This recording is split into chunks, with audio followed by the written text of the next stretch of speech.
Hey folks, down in the US, there's a lot of news of states decriminalizing and even legalizing, MJ related products, and that has caused an explosion in these MJ stocks, making people think that there's going to be a turnaround story. And today we are going to go over these stocks as I try and sherpa you to the path of least resistance where you are most likely to make money in this market, because there are so many misconceptions that people are overlooking, which I think is going to get them burned. With the very first misconception being the fact that even though it is getting legalized in the US, that does not mean these Canadian giants where most of these MJ stocks sit are going to be allowed to sell over the border. The government obviously wants to make tax revenue off this, and the only way they can make money off that revenue is by companies that produce it in the US. The next biggest misconception that'll be more prevalent to my Canadian viewers than my US viewers is the fact that the black market is still highly explosive here, with new busts, multi-million-dollar busts happening every other week. On top of that, these companies are competing with native Indians, which is how most people here actually buy their cigarettes. And not only that,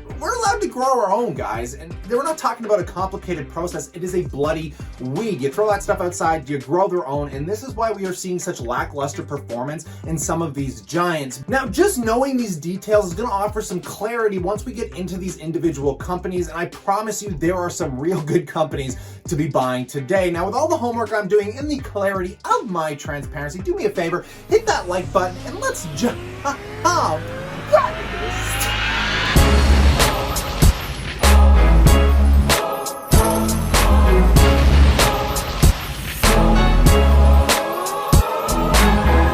Welcome back, my passive income investors alike. So taking a look at the Horizon MJ Life Science Index, which represents some of the largest capped MJ stocks, guys, is trading down 70% from its all-time highs. And I honestly recommend that you avoid this sucker like the plague, because I honestly don't think a lot of the companies that sit in this index are literally going to be around in the next 5 to 10 years. So we're going to start by looking at ones that I would honestly just say avoid. And I'm going to get a lot of controversial opinions in that comment section over this, but I promise you at the end of this video, I will share with you the ones that are just exploding right now, and it might not be for reasons you think. Now, back in the legalization of these companies, Canopy Growth was was the largest. It was one that I held. I made a lot of money on this stock. Now, the primary reason I'm saying to avoid these large cap MJ stocks, which is where people think the most security would be, it actually isn't. And the reason it's not is the lackluster performance in growth. This is a new emerging sector of the market where you think quarter over quarter they would be experiencing growth, like some of the stocks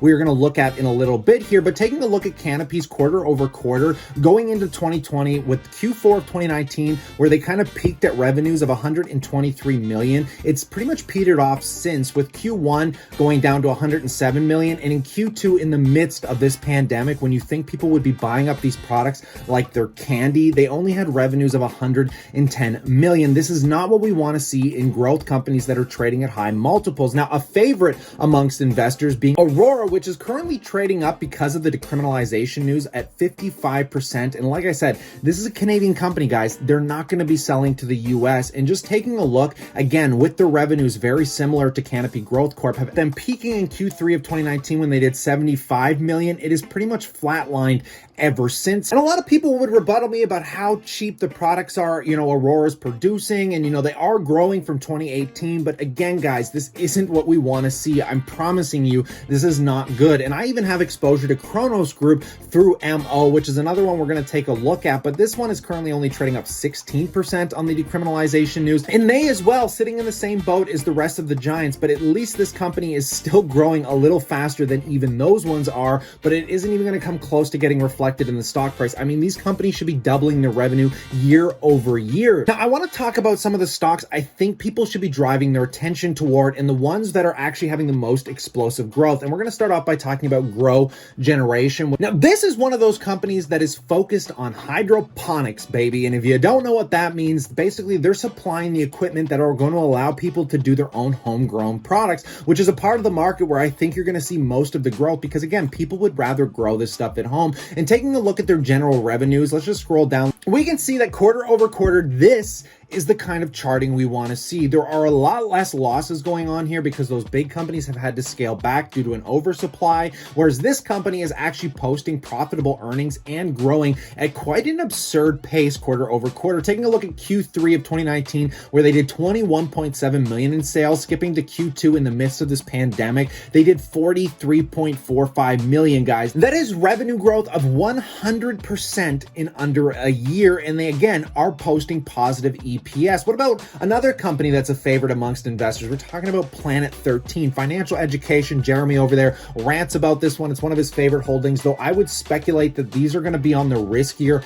half of the stocks we are about to look at. With this company primarily focused on doing like stores and branding, where they have people come in, they can sit down, they can order food, they can walk through and look at all the products, as they have an incredible store in Vegas that has been driving most of their sales. And just taking again look at the quarter over quarter, now this is a company that wants to expand into Florida. They want to take the model that they've done in Vegas so successfully and kind of just replicate it. But again, there's going to be so much competition, and just saying what worked in Vegas doesn't mean it's going to work anywhere else. With a lot of other competitors coming up, we are seeing a lackluster in revenue in Q2 of 2020. Again, thanks to the pandemic, thanks to the lack of tourism in Vegas, where they are right now primarily focused. And this is one, though, a lot of people like. I would still put it in the highly speculative route. Now, the ones, bar none, that are at the top of my list, guys, that I could really relate to GrowGeneration would have to be Scott's Miracle-Gro. Now, the reason that I like this company and I can compare it so aggressively to GrowGeneration is I always relate these companies back to the gold mining days, where who would you rather have been? The guys mining the gold or the guys selling the picks to the people mining the gold? Because everyone needed the picks, but there was no guarantee they were going to find gold. And that is how I feel about Scott's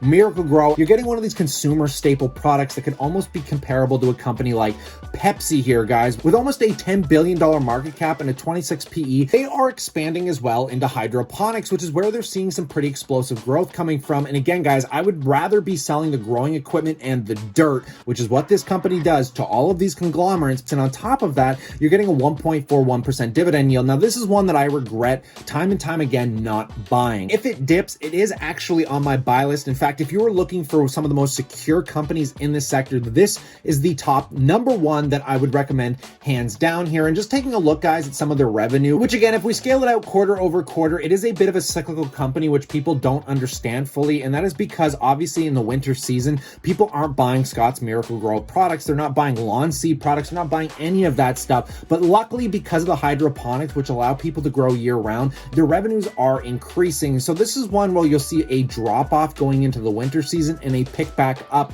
going into the summer season. So I figure hopefully coming into January, we'll see a bit of a sell off in the stock, which is what usually happens. Let's just scale it out over annually. And this is definitely one of the few companies that is 100% recession and pandemic proof, with them hitting all-time high revenues here in 2020 of 4.13 billion. Some exposure I currently have to the MJ markets is with Altria Group, which has a huge stake in Cronos Group, which is not necessarily a good thing here, guys. But the reason I like MO so much is you're getting the stability of the sin stock sector. You know, they have exposure to obviously cigarettes, alcohol, and a bunch of other stuff. The reason I like this one as an MJ pick, again, not the top of the list next to Scott's, but the reason I love this is you're getting a sustainable 9.23% dividend yield. And the fact of the matter is once it's federally legal in the US, this is one of those companies that has a supply chain set up to sell these kind of products and distribute them across the US. And that is super speculative right now. There is no guarantees that Altria Group is going to be winning at the MJ markets, even if it does get fully legalized. And that is the same problem they ran into looking at Juul and some of their other vapor-based products that has basically been driving this stock into the ground as of late. But honestly, I love this company. It sits in my sin stock sector. I'm never going to sell it. And hopefully them actually being in talks with the federal government, few companies that can jar ahead as soon as things are legalized. But it'll be neat to see how this plays out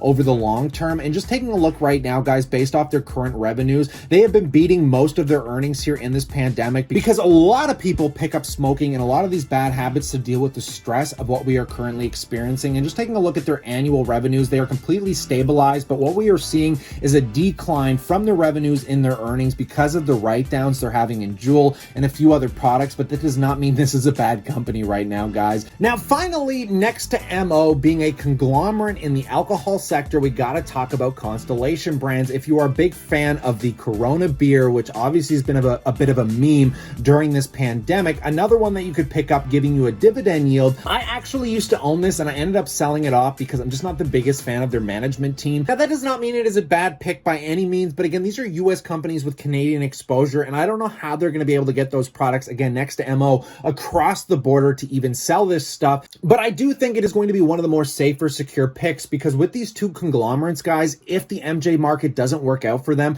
they still have an underlying stability from their current products. And just taking a look at Constellation brands and their earnings, they have actually been exploding just like MO has here in 2020. And unlike MO, this is one that is still actually growing and one that might not be the worst add to your portfolio. But again, guys, I'm going to throw it at the top of the list with Scott's Miracle-Gro. If you're looking for more speculative growth, you're willing to take on that kind of risk, I think GrowGeneration is right now probably one of the best small cap picks against things like Planet 13. But honestly, if you want exposure to Canopy or something like a CRON, you're going to want to get it through these conglomerates like MO or STZ to protect yourself from the volatility that we are likely to see moving forward. And in general, guys, this is how I feel about the MJ markets. Let me know in the comment section below what you think. So stay cool, stay awesome, and I look forward to catching you tomorrow.